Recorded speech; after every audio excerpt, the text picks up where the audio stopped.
नमस्कार मेरे सनातनी परिवार, हम हिंदुस्तानी चैनल पर आप सभी का बहुत बहुत स्वागत है। मित्रों, कल हमने देखा था भृगु मुनि का ब्रह्मा विष्णु और महेश के पास जाके परीक्षा लेने का जो निर्णय लिया था, उसमें से कौन विशेष और महान बने, वो चर्चा आज हम वीडियो में करने वाले हैं। तो मित्रों, आइए देर न करते हुए हम शुरू करते हैं अपनी ये चर्चा आगे। इसके पहले अगर मित्रों आप नए हैं चैनल पे, तो चैनल को सब्सक्राइब जरूर कर दीजिए और बाजू वाले बेल आइकन को भी प्रेस कर दीजिए ताकि आपको नोटिफिकेशन तुरंत मिल पाए। तो आइए शुरू करते हैं।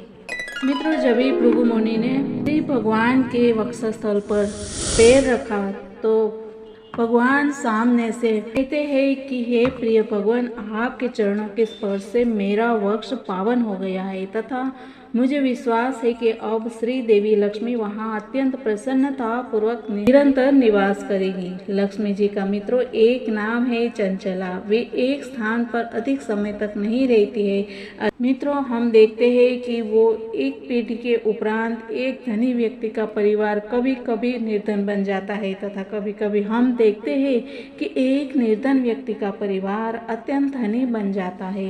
लक्ष्मी जी चंचला है, जबकि वैकुंठ लोक में वे नित्य श्री भगवान के चरण कमलों में निवास करती है। भगवान श्री नारायण ने संकेत दिया कि हो सकता है कि लक्ष्मी जी चंचला के नाम से उनके समीप निवास न करती हो, किंतु भृगु मुनि के चरणों के स्पर्श हो जाने से अब उनका वक्ष पावन हो गया था और श्री देवी के लिए उनके पास से जाने का कोई अवसर अभी नहीं था। किंतु भृगु मुनि अपनी परिस्थिति तथा श्री भगवान की स्थिति को समझ सकते थे तथा वे श्री भगवान के व्यवहार पर आश्चर्यचकित रह गए। अपनी कृतज्ञता के कारण उनकी वाणी अवरुद्ध हो गई तथा वे श्री भगवान के शब्दों का उत्तर देने में भी सफल न रहे। उनके नेत्रों से अश्रु प्रवाहित होने लगे तथा वे कुछ न कह सके और वे चुपचाप श्री भगवान के समक्ष केवल खड़े रह गए। ब्रह्मा जी, शिव जी तथा भगवान श्री विष्णु की परीक्षा लेने के उपरांत भृगु मुनि सरस्वती नदी के तट पर महर्षियों की सभा में लौट आए तथा उन्होंने अपने अनुभव का वर्णन किया कि छोटा दीपक थोड़ी सी वायु से विचलित हो जाता है, किंतु महान दीपक अथवा प्रकाश का महानतम स्रोत सूर्य बड़े से बड़े झंझावात से भी कभी नहीं हिलता है। उत्तेजित करने वाली परिस्थितियों को सहन कर सकने की किसी की क्षमता के द्वारा ही व्यक्ति की महानता का आकलन करना चाहिए। सरस्वती नदी के तट पर एकत्र ऋषियों ने यह निष्कर्ष निकाला कि यदि किसी को वास्तविक शांति तथा समस्त भयों से मुक्ति चाहिए तो उसे भगवान श्री विष्णु की चरण कमलों की शरण लेनी चाहिए। यदि किंचित उत्तेजित किए जाने पर ब्रह्मा जी तथा शिव जी ने अपनी शांति पूर्ण प्रवृत्ति खो दी, तब वे अपने भक्तों की शांति को किस प्रकार बनाए रख सकते हैं। जहाँ तक भगवान श्री विष्णु का प्रश्न है, श्रीमद् भगवद गीता में कहा गया है कि जो कोई भी भगवान श्री विष्णु अथवा भगवान श्री कृष्ण को परम सखा के रूप में स्वीकार करता है, वह शांति पूर्वक जीवन की सर्वोच्च पूर्णता को प्राप्त करता है। इस प्रकार ऋषियों ने निष्कर्ष निकाला कि वैष्णव धर्म के सिद्धांतों का अनुसरण करके व्यक्ति वास्तव में पूर्ण बन जाता है, किंतु धार्मिक सिद्धांत प्राप्त करना मतलब पूर्ण ज्ञान के स्तर तक पहुंचना। यदि कोई पूर्ण ज्ञान के स्तर पर पहुंच जाता है तब भौतिक प्रपंचों के प्रति उनकी रुचि नहीं रह जाती है। पूर्ण ज्ञान का अर्थ आत्मज्ञान तथा परमात्मा का ज्ञान है। यद्यपि परमात्मा तथा जीवात्मा गुणवत्ता में समान है तथापि वे परिणाम में भिन्न है। ज्ञान की यह विवेचनात्मक समझ पूर्ण है। केवल यह समझना कि मैं पदार्थ नहीं हूँ, मैं आत्मा हूँ, पूर्ण ज्ञान नहीं।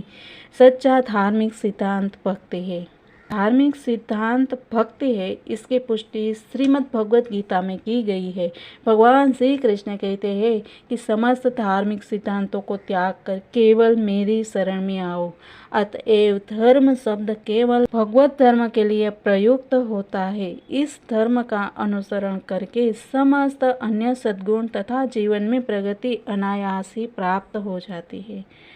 सर्वोच्च पूर्ण ज्ञान परमेश्वर को जानता है। श्रीमद् भागवतम में आगे कहा गया है कि ऐसा ज्ञान और भक्ति योगियों को प्राप्त होने वाली 8 सिद्धियां, अणिमा लघिमा प्राप्ति आदि भी व्यक्ति को अलग से कोई प्रयास किए बिना ही प्राप्त हो जाती है। इसका आदर्श उदाहरण है राजा अम्बरीश। महाराजा अम्बरीश योगी नहीं थे, अपितु एक महान भक्त थे। मित्रों, इस प्रकार श्री विष्णु को, श्री हरि को सर्वोच्च मानने के बाद सब लोग अपने अपने स्थान पे चले गए, क्योंकि श्री हरि विष्णु है वो पालनहार कहा गया है कि वो सबका, समाज का पालन करते हैं, अपने भक्तों का ध्यान रखते हैं और अपने भक्तों की इच्छा पूर्ण करते हैं। उनके मुख पर हमेशा ही मुस्कान रहती है, वो सदैव ही अपने भक्तों के लिए खड़े रहते हैं। इसीलिए मित्रों कहा गया है कि लक्ष्मी जी की हम बैठी हुई मूर्ति जो है वो घर पे रखते हैं, लेकिन विष्णु जी की हमेशा ज़्यादातर खड़ी हुई मूर्ति ही देखते हैं और रखते हैं, क्योंकि वो सदैव तत्पर रहते हैं अपने आयुधों के साथ। उनके एक हाथ में शंख, चक्र, गदा और पद्म, ऐसे चारों हाथ में 4 आयुध रहते हैं और वो भक्तों के लिए अविरत चिंतित रहते हैं। तो श्री कृष्ण की, श्री विष्णु की जो भक्ति है वो सबको शांति प्रदान करने वाली है। और तो मित्रों, इस प्रकार जिस देवता का जो काम, जैसे कि ब्रह्मा जी का कार्य है कि समाज की रचना करना और समाज के अच्छे से उन्होंने रचना की है, और शिव जी का जो काम है वो है समाज को मार्गदर्शन देना। शिव जी का हमेशा मार्गदर्शन देते रहते हैं माता पार्वती के साथ, और विष्णु है वो पालन करता कहा गया है। और शिव जी को रुद्र रूप लेके उन्हीं शक्ति जो है, वही शक्ति जो है वो सृष्टि का अंत करने पर आती है। मित्रों, यहाँ बता दें, शक्ति एक ही है, वो परम शक्ति है, लेकिन वो अलग अलग समय पे अलग अलग रूप धारण करती है, और ये ब्रह्मा, विष्णु और महेश के रूप से हम जानते हैं।